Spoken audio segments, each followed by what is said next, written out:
네, 스토리가 있는 뉴스, 스토리 뉴스 시작하겠습니다. 이란이 제안한 그 종전안에 대해서 미국 측이 지난 주말에 답변을 이란으로 보낸 것으로 밝혀졌습니다. 요건 이제 미국 측이 공식적으로 밝힌 건 아니고요. 이란의 그 파르스 통신이라고 이제 관영 통신이 있는데 거기서 발표한 내용입니다. 뭐 미국 측도 뭐 부인하진 않았으니까 뭐 이제 사실인 것으로 확인되고 있습니다. 자, 이란의 파르스 통신은요, 미국 측이 이란이 제안했던 5개의 그 핵심 사안에 대해서 지난 주말에 답변을 보내왔다 이렇게 말했습니다. 자, 그래서 굉장히 궁금합니다. 이게 과연 협상이 잘 될지 아니면 또 좀 빠그러질지 이제 아주 그 굉장히 중요한 미국 측의 답변인데요.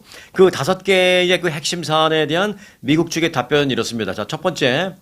전쟁 피해에 대한 배상금을 이란이 요구를 했는데 전쟁 배상금은 거부한다라고 되어 있고, 두 번째는 60% 농축 우라늄. 요 60% 농축 우라늄이라는 것은 뭐 짧으면 뭐 4, 5개월, 길어도 한 6개월 정도 딱 마음만 먹으면 이 핵무기급으로 만들 수 있는 거기 때문에 요게 굉장히 이제 불안한 거거든요. 현재 그 이란에 60% 농축된 우라늄 약 한 400kg이 있는 것으로 알려지고 있는데 미국이 지금 그거 어디 있는지 찾지는 못하고 있어요. 그걸 찾으러 들어갔는데 못 찾고 있습니다. 그 60% 농축 우라늄 400g은 미국으로 보낸다. 그래서 우리 미국이 보관하고 있겠다. 이걸 또 이제 답변으로 보냈고요. 그리고 세 번째는 이란 핵시설은 한 곳만 유지할 것 이렇게 했습니다. 이제 뭐 그 전력망이라든지 이런 걸 민간용으로 한 곳만 유지할 것. 그리고 네 번째, 이란 동결 자산의 25% 이상을 해결해 달라라는 그 요청은 들어줄 수 없다라고 했고요. 그리고 이제 다섯 번째, 위에 네 가지가 합의되면 우리 미국은 모든 전선에서의 전쟁을 즉시 종료해 주겠다. 이렇게 되어 있습니다.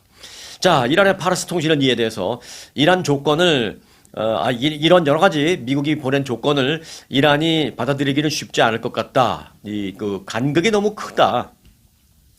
그런 얘기고요. 그리고 혹시 이제 이란이 이걸 뭐 받아들인다고 해도 미국과 이스라엘의 침략 위협은 여전하다라고 이란은 평가하고 있다라는 것입니다. 왜?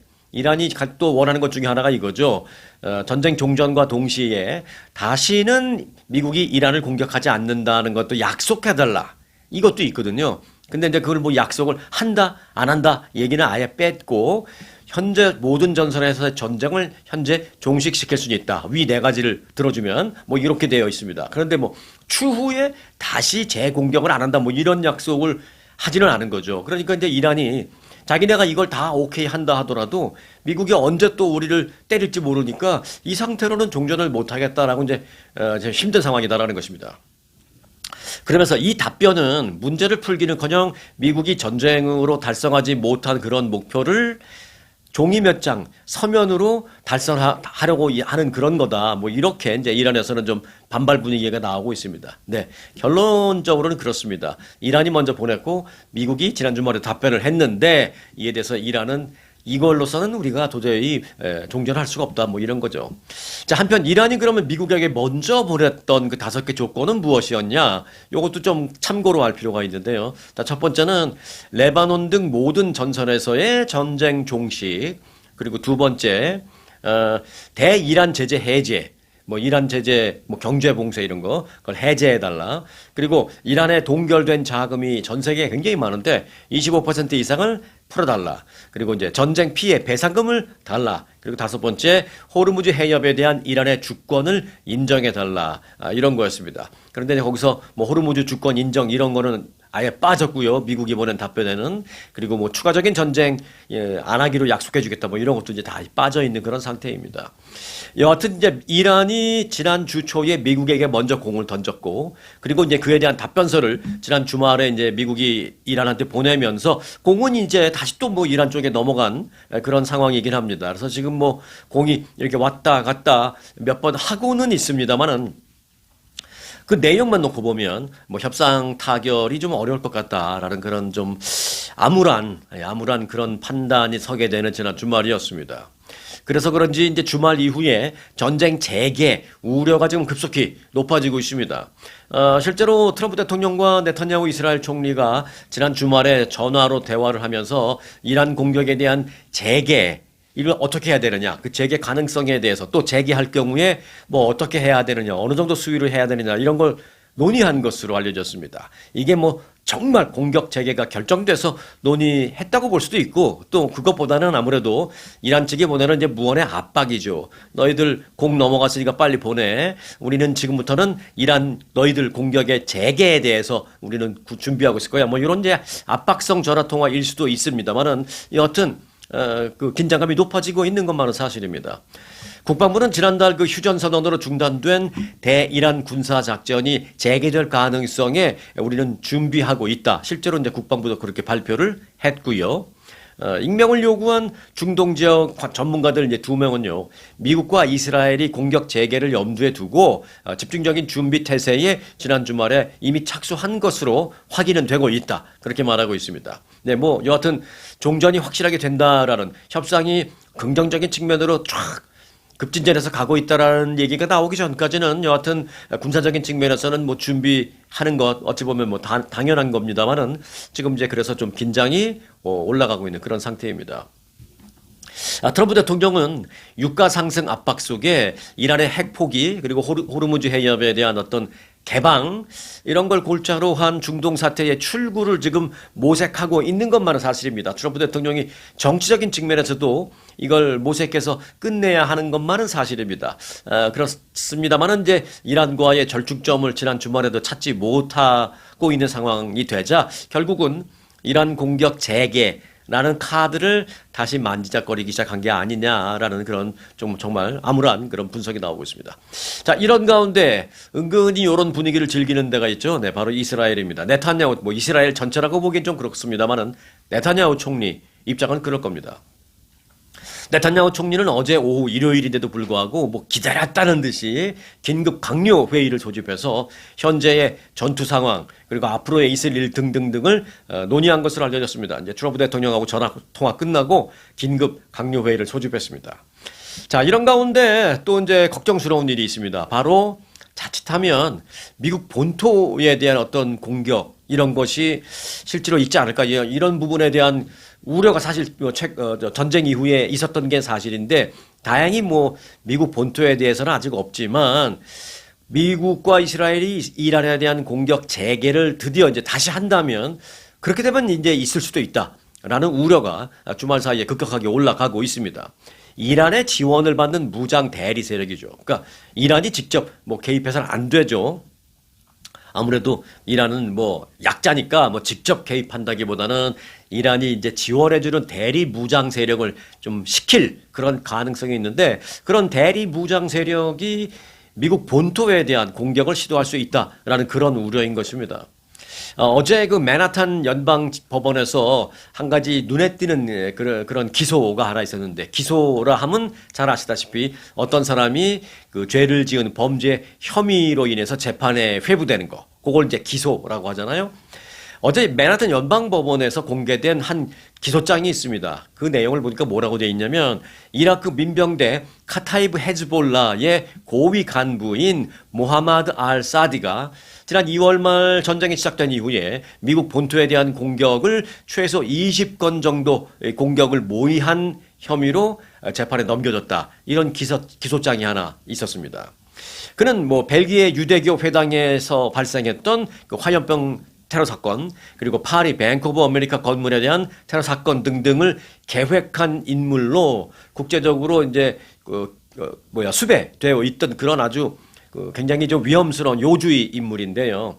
이번에는 뉴욕에 있는 유대교 회당을 대상으로 공격을 하려 한 그런 걸 모의하고 작전을 짠 그 혐의로 재판에 회부된 겁니다. 근데 뭐 그렇다고 사람이 잡혀갖고 회부된 건 아니에요. 사람은 아직 그 신원 확보는 미국에 없습니다. 다만 그런 목적을 갖고 미국에 들어오려다가 체포됐습니다. 아마 체포됐으니까 곧 미국으로 압송할 것 같은데 지금은 일단 서류만 기소장 서류만 법원에 제출된 겁니다. 그는 미국으로 들어오기 위해서 터키를 경유해서 모스크바에 갔다가 또 어디 동남아시아 어느 쪽으로 갔다가 이제 미국으로 오려고 이렇게 왜냐면 자기의 흔적을 바로 뭐 이라크에서 바로 올 수도 없고 뭐 레바논에서 바로 올 수도 없고 바로 걸리니까 그래서 이제 몇 군데를 이렇게 경유하면서 자신의 흔적을 좀 지우면서 미국으로 몰래 잠입을 하려고 했는데 다행히도 터키 거쳐서 모스크바 거쳐서 이렇게 오려고 했는데 터키에서 그 튀르키예라고 하죠. 튀르키예 그 보안군에 체포됐습니다. 다행히. 그래서 지금 튀르키예 보안군이 지금 신원을 확보하고 있는 그런 상태입니다. 네, 미국으로 언제 앞서게 될지 중시되고 있는데, 자, 이번 전쟁 이후에 이란 대리 세력들이 이 미국 본토에까지도 어떤 공격을 모의하기 시작했구나. 라는 것을 알 수 있는 대목이 바로 이 대목입니다. 지금까지는 그래도 없었지만 이게 이제 이 종전 협상이 빠그러지고 결국은 다시 이란에 대한 대대적인 재공격이 이루어진다면 그토록 우리가 걱정하던 미국 본토에 대한 공격, 또 지금처럼 이렇게 뭐 다른 데서 오는 그런 상황도 있겠습니다만은 미국 내에도 잠자고 있는 조용한 외로운 늑대들이 많잖아요. 그런 공격이 드디어 고개를 들지 않을까. 이 부분이 이제 저는 사실 그게 가장 걱정입니다. 네. 자, 안보 전문가들은 그 카타이브 헤즈볼라 무장 대리 세력 헤즈볼라는 이제 전쟁 지역을 넘어서 이란이라는 그 어떤 정해져 있는 전선을 넘어서 미국 본토까지 활동 범위를 넓히려고 시도하고 있는 것을 우리가 알게 됐다. 뭐 이렇게 얘기하고 있습니다. 이 카타이브 헤즈볼라는 최근 이번 이란 전쟁이 시작된 후에 이라크 주재 미국 대사관에 대한 공격을 감행했던 그런 무장 단체, 무장 세력이기도 합니다. 그래서 이제 이런 무장 세력들이 드디어 활동을 시작하게 되면 미국 본토가 좀 걱정이다. 특히 이제 뉴욕이나 LA나 시카고, 샌프란시스코 이런 대도시가 좀 불안불안하다. 근데 그 중에서도 일단은 뭐 뉴욕 같은 데는 항상 뭐 좀 타겟이 되는 면도 있지만 그 외에 이제 워싱턴 DC 아무래도 뭐 LA나 샌프란시스코 같이 좀 진보적인 도시를 대상으로 하기보다는 이번 트럼프 행정부에게 어떤 메시지를 전해야 하기 때문에 뭐 워싱턴 DC나 아니면 뭐 플로리다 어디 뭐 이런 식으로 이제 보수적인 대도시를 중심으로 해서 타겟으로 해서 어떤 일이 있지 않을까 좀 그런 면이 저는 개인적으로 좀 걱정되고 있는 그런 상황입니다. 여하튼 지난 주말에 좀 굿 뉴스가 나오면 여러분들에게 뭐 굿뉴스를 전해드리고 싶었는데 굿뉴스는 아니고요. 조금 긴장이 다시 올라갔다, 고조되기 시작했다라는 정도의 뉴스를 전해드릴 수밖에 없어서 그 부분이 매우 안타깝습니다. 자, 트럼프 대통령이 지난주에 중국 방문을 하고 돌아오셨죠. 네, 그런데 이제 뭐 여러 가지 이제 비하인드 스토리가 이제 드디어 나오기 시작했는데 지난 14일 중국을 방문했을 때 시진핑 중국 주석과 북한의 비핵화 목표 등 그런 부분에 대한, 그러니까 북한에 대한 어떤 공동 확인을 했다라고 백악관이 밝혔습니다. 어찌 보면 좀 백악관이 뒤늦게 밝힌 거죠. 갔다 와서 바로 브리핑할 때는 그런 공식적인 발표는 북한과 관련된 건 없었는데 이제 공식 발표 추후에 하면서 그 얘기를 한 거예요. 뭐 북한의 그 비핵화를 우리는 같이 원한다. 미국, 중국, 우리 모두 양국은 북한의 비핵화를 원한다라는 걸 공식 발표했다라는 것입니다. 요거는 중국에서 나온 얘기는 아닙니다만은 백악관이 좀 뒤늦게 발표한 발표문에는 요게 들어 있습니다. 그래서 뭐 어떤 사람은 중국에서는 뭐 아니라는데 왜 미국에서 혹시 거짓말하는 거 아니 뭐 이렇게 말하고 있는데 뭐 거짓말이라고 단정 지을 수는 없고요. 일단 미국의 발표는 그렇다라는 건 제가 다 가감없이 말씀드립니다.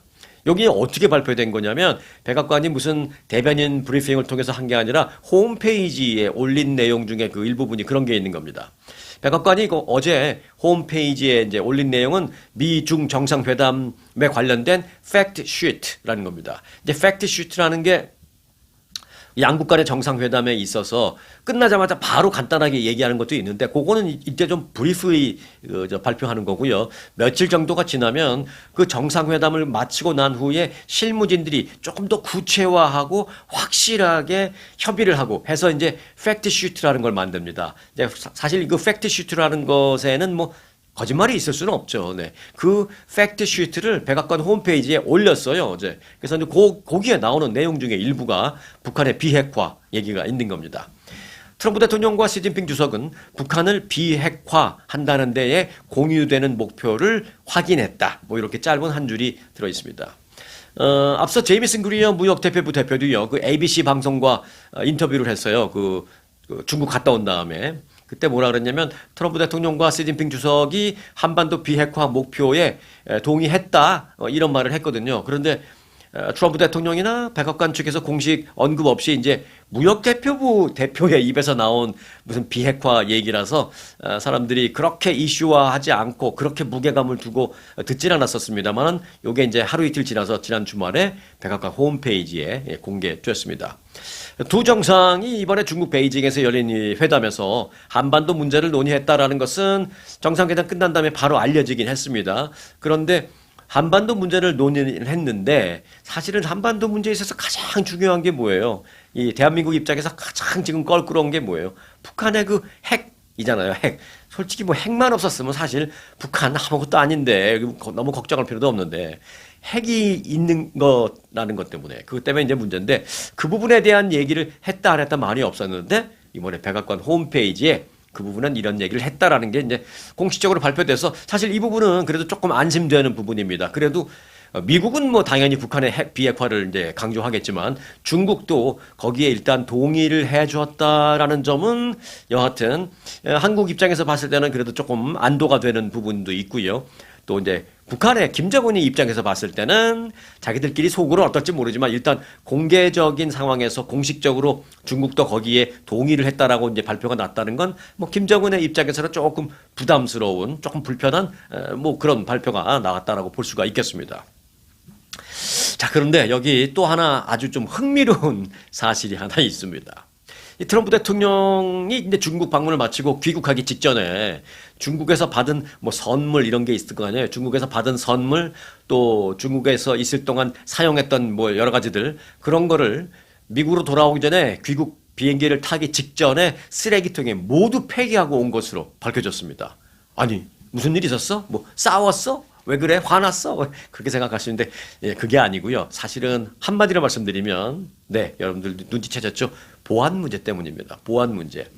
트럼프 대통령은 물론 그 대통령과 함께 중국 방문에 동행했던 고위 정부 이사들 그리고 심지어 무슨 기자들까지도 중국에서 받은 선물이나 뭐 임시 출입증 또는 뭐 일회용 휴대전화. 왜냐면 이제 미국에서 간 고위급 간부들, 미국에서 간 그 스텝진들이 미국에서 그들이 쓰던 이 미국 전화 다 놔두고 갔습니다. 안 가지고 갔어요. 다 놔두고 전화기 없이 갔습니다. 그리고 거기 가서 중국에 도착해서 일회용 휴대전화를 받았어요. 그러니까 올 때 그 일회용 휴대전화 다 그냥 버리고 왔다라는 것이죠. 흔적 남기지 않기 위해서 또는 추적되지 않기 위해서. 예, 쉽게 말해서 이제 그 뭐 선물 같은 거 주잖아요. 중국에서. 그 선물 또는 뭐 일회용으로 받은 이걸로 띡띡 찍고 다니면 됩니다. 뭐 이런 것들. 그것도 뭐 기념이라고 갖고 오면 그 안에 무슨 추적 장치도 있을 수 있고 뭐 도청 장치 같은 것도 있을 수 있고 그런 것을 우려하는 것입니다. 백악관 출입 기자인 에밀리 구디는 미국 측 직원들은 중국 당국이 나누어졌던 모든 물건을 귀국 직전에 모두 수거해서 쓰레기통에 버리고 왔다.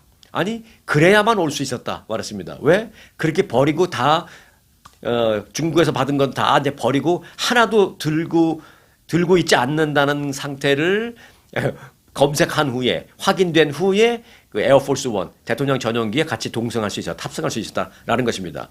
뭐 예를 들어서 중국에서 준 것 중에서 뭐 하나 자기도 모르게 또는 뭐 의도적으로 하나 주머니에 갖고 타려고 하다가 검색되면은 뺏기는 거죠. 그 던져놓고 오는 거죠. 중국에서 받은 물건은 그 어떤 것도 대통령 전용기에 들고 탈 수가 없었다. 이렇게 얘기했습니다. 또 다른 기자는 모든 미국인이 감시 가능성을 차단하기 위해서 그러니까 중국에서 이제 이쪽 사람들, 미국 사람들 감시하는 그런 기능을 원천적으로 차단하기 위해서 본인의 미국 전화 대신 일회용 휴대전화를 중국에서 사용해야 했고 돌아오기 전에는 이를 모두 폐기하고 와야만 했다 이렇게 했습니다. 그러면서 이렇게 말했습니다. 우리는 중국으로 출발하기 전에 미국 휴대전화에 전화를 그대로 다 미국 자기 사무실에 다 놔두고 갔는데 그것도 그냥 간 게 아니다. 전부 다 전원을 다 오프로 끈 상태로 사무실에 놔두고 그러고 갔다. 킨 상태로 놔두는 것도 안 된다. 다 꺼라. 끄고 사무실 자기 책상에 넣어놓고 그리고 비행기 타라. 에어포스 원. 그리고 중국에 도착하면 휴대전화 줄게. 이렇게 된 겁니다. 미국 전화를 아예 중국에 가져가지도 못하게 했다라는 것이죠. 혹은 뭐 가져갔더라도 뭐 일부는 또 필요에 의해서 가져갈 수도 있겠지만 가져갔다 하더라도 그 에어포스 원 트럼프 대통령 전용기 안에 놔두고 전원을 끈 채 그렇게 하고 내렸고 필요에 따라서 잠시 전용기에 올라가서 잠시 켰다가 뭐 한다든지 이런 식으로 했지 그거를 들고 내려와서 켠 상태에서 중국 사람들이랑 만나고 이런 걸 절대 못하게 했다라는 것이죠. 그만큼 지금 중국을 못 믿는 거예요. 못 믿는 거예요. 더군다나 이제 보안 관련해서는 더더욱이 못 믿는 겁니다. 이런 조치는 중국의 그 감시 기술이 굉장히 진화했다라는 것을 어찌 보면 미국도 인정하는 거고요. 또 하나는 어떤 중국의 어떤 간첩 활동이라든지 불법 활동 이런 것에 대한 미국의 그 우려가 굉장히 크다라는 것도 또 보여주는 그런 하나의 실제적인 예입니다. 이와 관련해서 트럼프 대통령도 언급을 했는데 뭐라고 그랬느냐 이렇게 말했습니다. 중국의 사이버 공격과 그 간첩 활동 때문에 우리도 그들을 미친 듯이 감시하고 있으니 그들도 우리를 그렇게 감시할 것이라고 우리가 의심해서 이렇게 조치를 취하는 건 어찌 보면 당연하다라고 얘기했습니다. 이거는 그냥 휙 지나갈 수 있는 얘기이기도 하지만 어찌 보면 미국이 그렇게 감시하는 걸 대통령이 인정을 해버린 것 같아서 또 뭐 꼭 굳이 그렇게 말씀하실 필요가 있을까 그냥 그와 관련해서는 뭐 나는 노 코멘트 그냥 해버리는 게 어떻을까라는 생각이 드는데 여하튼 트럼프 대통령이 어제 기자들의 질문을 막 받았어요. 아니 중국에서 돌아올 때 뭐 그 10대쯤들이나 장관들이나 기자들이나 중국에서 쓰던 거 다 던져놓고 버리고 그러고 왔다면서요. 뭐 막 이런 얘기를 했더니 당연한 거 아니냐. 중국의 감시 활동 이런 게 뭐 점차 늘어나기 때문에 우리도 그들을 미친 듯이 감시한다. 그러니까 그들도 그렇게 할 거라고 생각해서 당연한 조치다. 뭐 이렇게 얘기했는데 뭐 미친 듯이 감시한다라는 표현 좀 불편하긴 했지만 여하튼 뭐 솔직담백하게 트럼프 대통령도 여러 가지 그 모든 것을 다 인정했습니다. 자, 정치권의 이상한 돈 내기 배팅을 조사하라라는 스토리를 좀 전해드릴까 합니다. 미국 정치권 얘기입니다.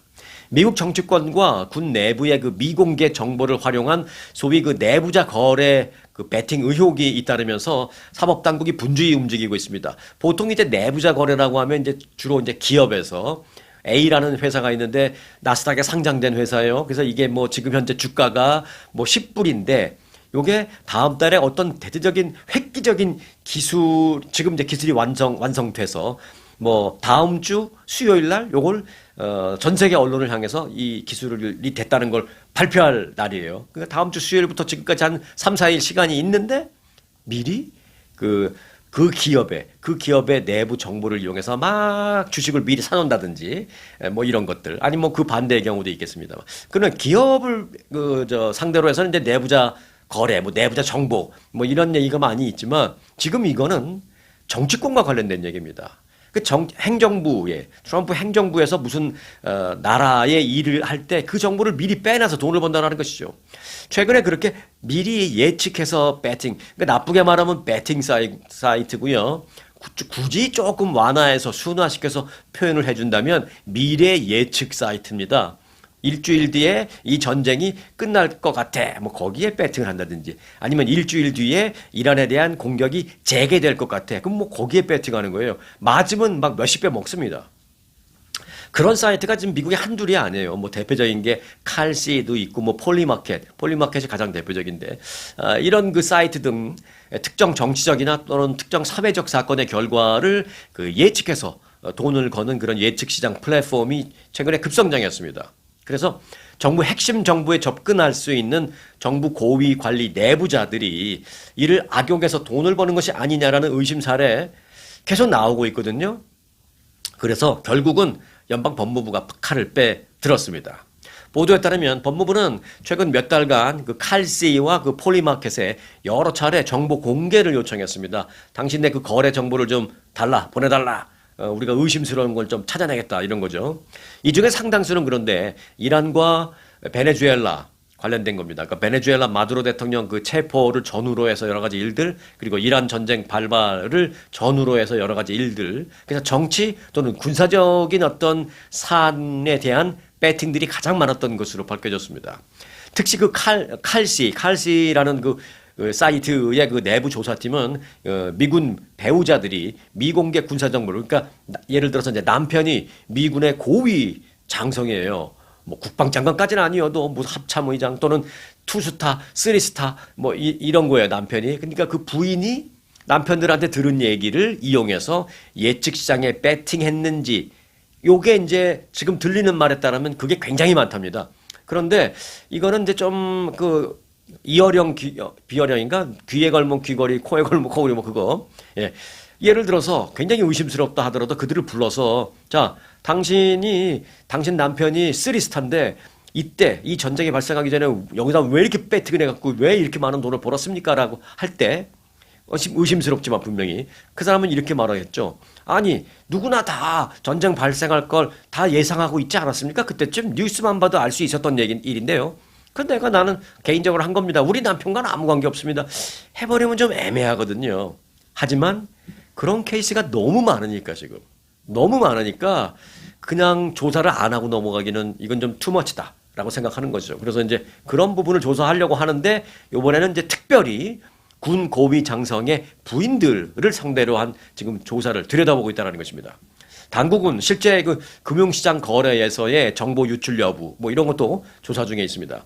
검찰과 이 당국은 지난 3월 23일에 발생한 그 석유 선물 거래 급증 사례도 조사하고 있습니다. 전쟁은 이제 2월 28일 발생했지만 그로부터 약 한 달이 지난 3월 23일 이 석유와 관련된 에너지와 관련된 그런 일이 있었죠. 당시 그 트럼프 대통령이 SNS에 이란 발전소 공격을 보류하겠다라고 이제 SNS에 올린 적이 있습니다. 그 전까지는 막 이란의 석유 관련 시설들, 발전소 여기를 엄청나게 폭격을 했거든요. 그러다가 SNS에 3월 23일 오후에 이란 발전소 공격을 잠시 보류하겠다 딱 올렸어요. 그런데 SNS에 트럼프 대통령이 그걸 올리기 직전에 석유 선물 거래가 갑자기 비정상적으로 늘어난 걸 포착했습니다. 대통령이 말하기도 전에 왜 이렇게 갑자기 관련 거래가 늘었을까? 그럼 누가 어떻게 알았을까? 막 이런 것들. 그리고 대통령의 발표가 나간 직후에 관련된 주가가 급등했습니다. 그러니까 엄청나게 대통령 발표 있기 전에 막 사들인 거죠. 우리 일반인들이 그걸 어떻게 알겠어요? 대통령이 SNS에 올리니까 그때 아는 거죠. 그래도 대통령 SNS 팔로우를 안 한 사람들은 그 뭐 CNN이나 뉴스나 봐야 그때 나오는 건데 그것도 뭐 한참 지난 다음에 이제 보게 되죠. 그런데 그 사람들 그 배팅을 갑자기 한 급증한 그 사람들은 갑자기 무슨 생각에 그렇게 했을까? 의심스러운 거죠. 누가 봐도 의심스러운 거죠. 그래서 이제 그런 부분을 조사하겠다는 것입니다. 당국은 관련 정보가 사전에 유출됐을 가능성이 높다라고 보고 그 여부를 현재 면밀히 조사 중에 있다라고 밝혔습니다. 실제로 백악관은 그 사건 다음 날 직원들에게 자신들의 직위를 이용한 선물 시장 그 투기 행위를 절대 하지 말라라는 경고문을 직원들에게 내려보내기도 했습니다. 백악관도 그 심각성을 이제 알게 됐다라는 얘기죠. 그리고 이제 좀 더 시간을 거슬러 가면 그 앞서 그 베네수엘라의 마두로 전 대통령의 그 축출 작전 그때도 그 축출 작전이 시행되기 직전에 관련된 배팅에 엄청 몰렸다는 거 아니에요. 미국이 결국 마두로 대통령을 체포할 것으로 생각하나 뭐 이런 것. 거기 갑자기 배팅이 몰린 겁니다. 그리고 바로 그 다음날 체포가 이루어졌죠. 그래서 실제로 그건 조사를 해서 한 명이 잡혔어요. 누구냐면은 폴리마켓이라는 예측 사이트에 돈을 걸어갖고 아마 이 사람이 남긴 그 차액 번 돈만 한 하루도 안 돼갖고 40만 달러 벌었답니다. 그 40만 달러를 번 군인 그 고위급 군인이 체포되기도 했습니다. 이건 실제 사례입니다. 그래서 이 사람 지금 재판받고 있습니다. 그러니 뭐 정부에서 바짝 긴장할 수밖에 없죠. 법무부는 그런데 현재 진행 중인 사건은 방금 전에 제가 말씀드린 그 체포된 그 군인 그런 사건 외에도 훨씬 더 많다. 법무부는 이렇게 말했습니다. 이것만이 아니다라고 법무부가 말했습니다. 그러면서 뭐라 그랬냐면 앞으로도 관련된 여러 건의 소송이 아마 진행될 것이다. 이렇게 말했습니다. 그러니까 이미 상당한 케이스를 파악하고 있다라는 것입니다. 과연 어떤 자리에 있는 어떤 인물이 어떤 경로를 통해서 그런 정보를 입수해서 그렇게 순식간에 떼돈을 벌게 됐는지 굉장히 궁금합니다. 자, 그 내용 나오면 또 여러분들에게 상세하게 전해드리도록 하겠습니다. 혹시 구독 안 누르신 분들은 눌러 놓으시고 함께 하시기 바랍니다. 자, 이 크루즈선에 탔다가 이 바이러스에 걸리는 일 때문에 걱정인데 조금 이제 뉴스가 지나갈 것 같이 생각됐는데 그렇지가 않네요. 크루즈선 그 혼디우스호에 탑승했던 캐나다인 한 명이 또 추가적으로 한타 바이러스 양성 반응이 나왔습니다. 지난 주말에. 캐나다 브리티시 컬럼비아 주정부는 해당 선박에서 하선한 이후에 자가격리 중에 있던 캐나다인 한 명이 이 한타바이러스 양성 판정을 받았다라고 발표했습니다. 이 환자는 이틀 전부터 그 발열과 두통 등 가벼운 증상을 보여서 이 빅토리아의 한 병원으로 이송돼서 진찰과 검사를 받았는데 결국 한타바이러스 양성이 나왔습니다. 이 환자는 현재 병원에서 이제 격리 치료를 받고 있고요. 상태는 뭐 비교적 안정된 상태로 알려졌지만 뭐 섣불리 예단할 수는 없는 그런 상황이죠. 왜냐하면 이 한타바이러스가 워낙 치사율이 높기 때문입니다. 브리티시 컬럼비아 주 정부 관계자는 분명히 우리가 바랬던 결과는 아니지만 그럼에도 불구하고 마음의 준비, 대비는 하고 있었던 상황이다. 뭐 이렇게 얘기했습니다. 이 혼디우스 호에서 하산한 캐나다인은 모두 4명인데요. 그중에서 이제 한 명이 드디어 양성 반응이 나왔습니다. 지난번에도 말씀드렸죠. 이 한타바이러스는 바이러스에 예를 들어서 뭐 오늘 감염됐다 하더라도 내일 바로 증상이 나타나는 것이 아니라 6주에서 8주 있다가 증상이 나타납니다. 그래서 지금 그 배에서 내린 지 한 3주 됐나요? 이제 3주 정도, 3주, 4주쯤 됐을 겁니다. 요 사람들은 조금 일찍 나는 사람들이고, 오히려 지금서부터 1, 2주 사이에 어쩌면 그 양성 판정 받는 사람들이 더 급격히 나올지도 모릅니다. 그 발병 그 기간을 보면 그렇습니다. 자, 보건당국은 이들 여행객들이 빅토리아 국제공항을 통해서 귀국한 이후에 일반인과 접촉하지 못하도록 정부가 현재 격리시키고 있는 그런 상황이며 관련해서 치료하는 의료진들도 전원 개인 보호 장비를 착용한 상태로 보호하고 있다, 치료하고 있다 그렇게 얘기하고 있습니다.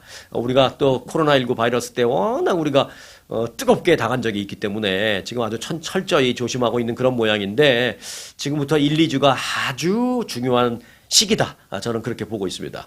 아무튼 이번에 그 크루즈선에 탑승했다가 이 한타 바이러스에 감염된 케이스는 총 9명 케이스로 지금 밝혀졌습니다. 그런데 전에도 말씀드렸다시피 이 한타 바이러스 메이드 인 코리아라고 말씀드렸죠. 한국에서 만든 건 아니고요. 이제 메이드 인 코리아는 제가 좀 우스갯소리로 한 거고 만든 건 아니고 발견을 했죠, 한국에서. 1970년대 경기도 그 한탄강 유역에서 최초로 발견된 바이러스입니다. 그래서 이걸 한탄 바이러스라고 했다가 나중에는 이제 추후에 한타 바이러스 좀 이름 쉽게 한타 바이러스 이름이 붙여져서 지금까지 쭉 내려오고 있는데요.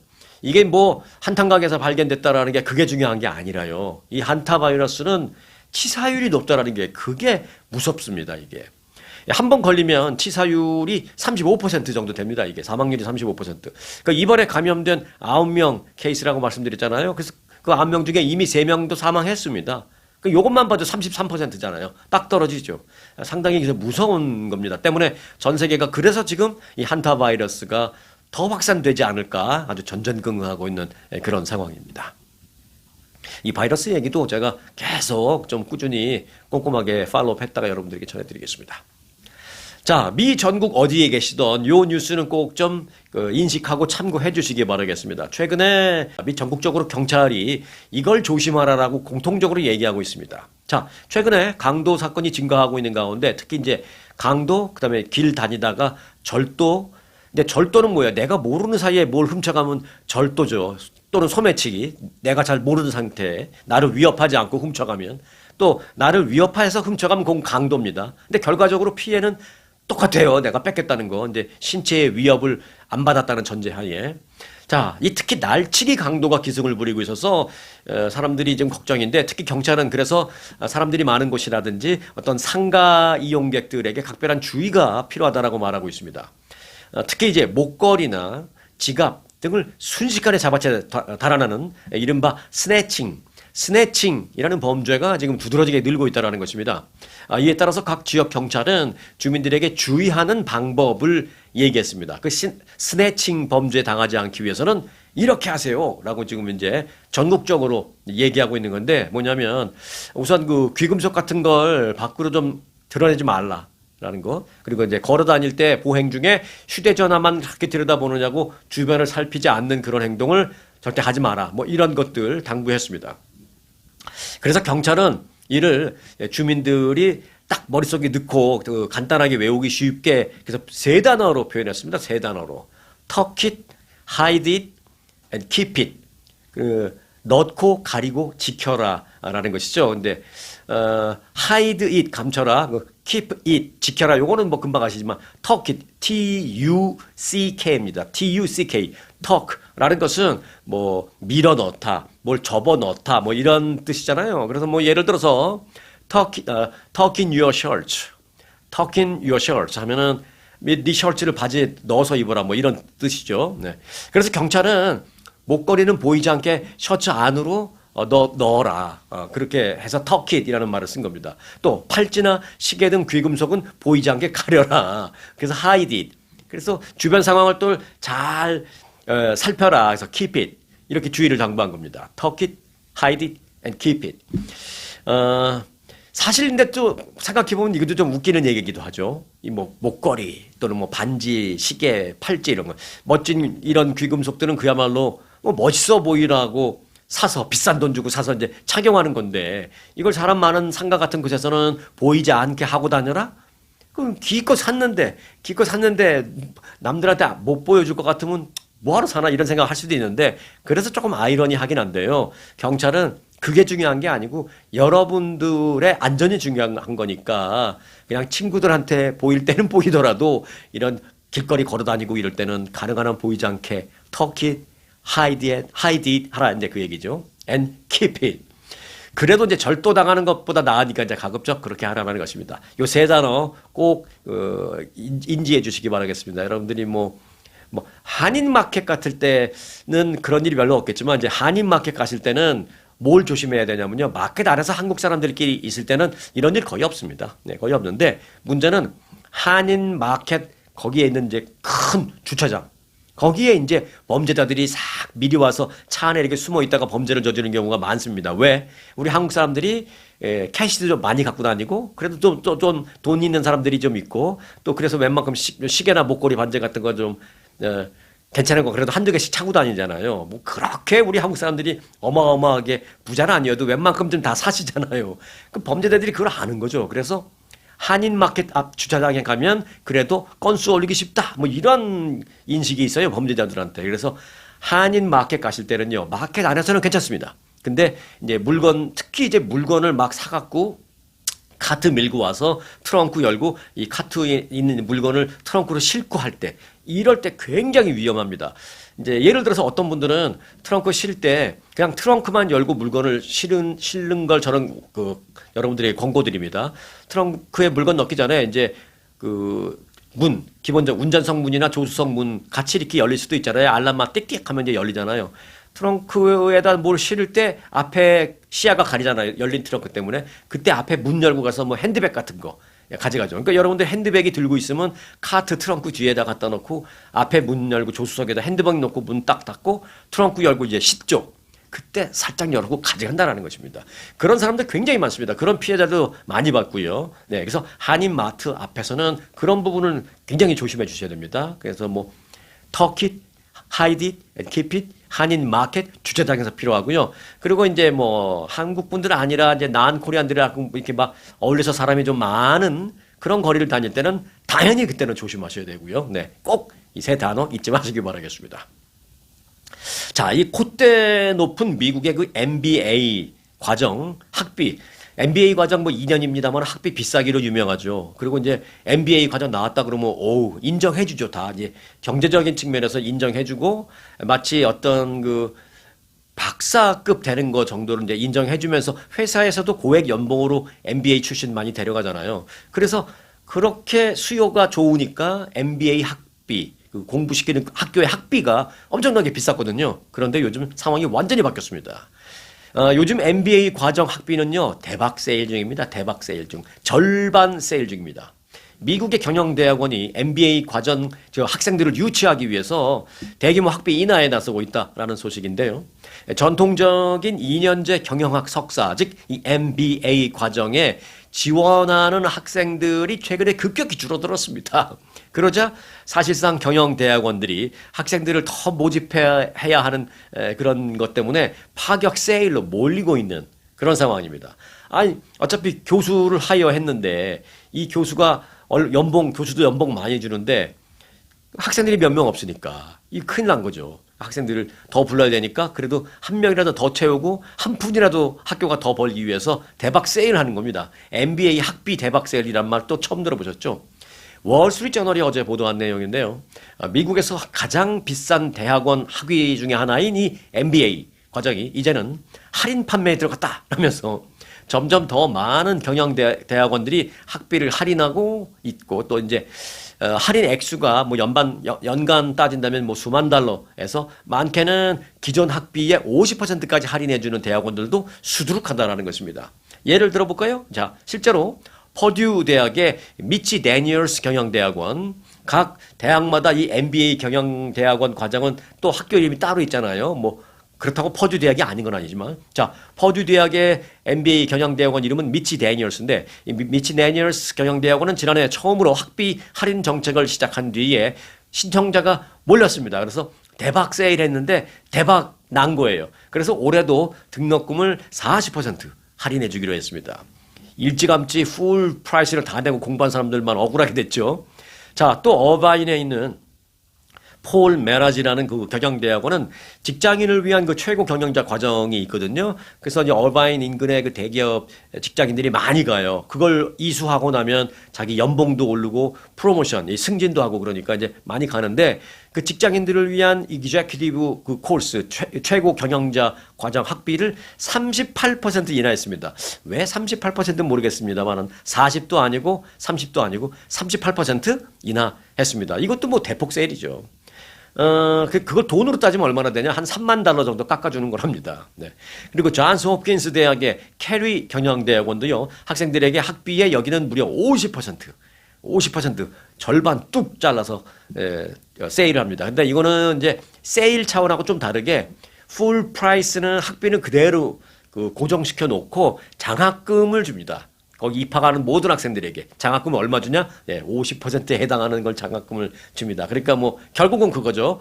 입학만 하면 학비를 50% 받고 내니까 50%만 내면 된다 이겁니다. 그러니까 뭐 어찌 보면 절반 할인하는 거예요.